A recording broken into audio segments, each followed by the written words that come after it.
El modito del BID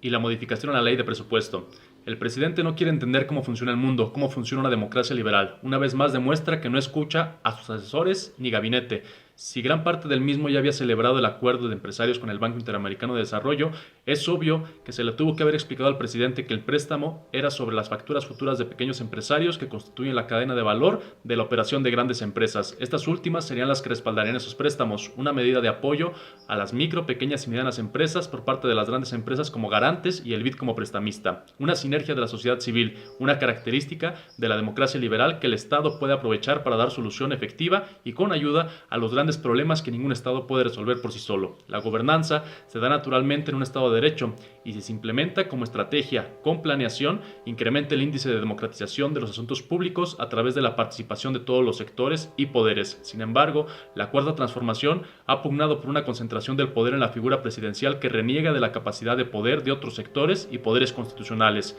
El presidente critica peyorativamente y echa por la borda un pacto de salvación a un sector que su gobierno se niega a atender porque tiene una visión errada de la conformación del gremio empresarial. El presidente quiere imponer su visión del mundo a una realidad que sobrepasa su limitada ideología.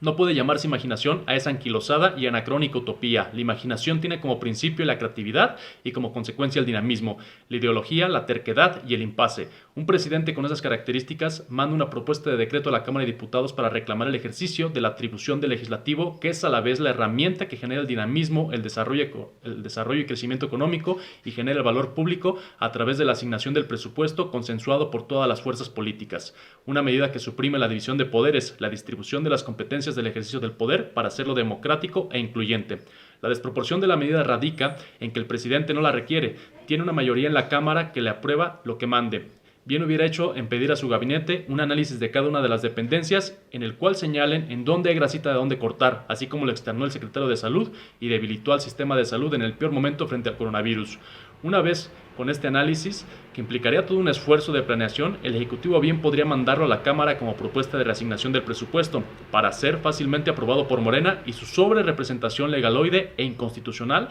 que sobrepasa el límite del artículo constitucional 54, fracción quinta, el cual dicta que en ningún caso un partido político podrá contar con un número de diputados que excede en 8 puntos a su porcentaje de votación nacional emitida. Tenemos una conformación del Congreso inconstitucional y por lo tanto su ejercicio y todas las tropelías que han cometido deberían quedar en la invalidez, puesto que no se representa legítima ni democráticamente, peor aún, se anula la representación de una gran parte del sector poblacional.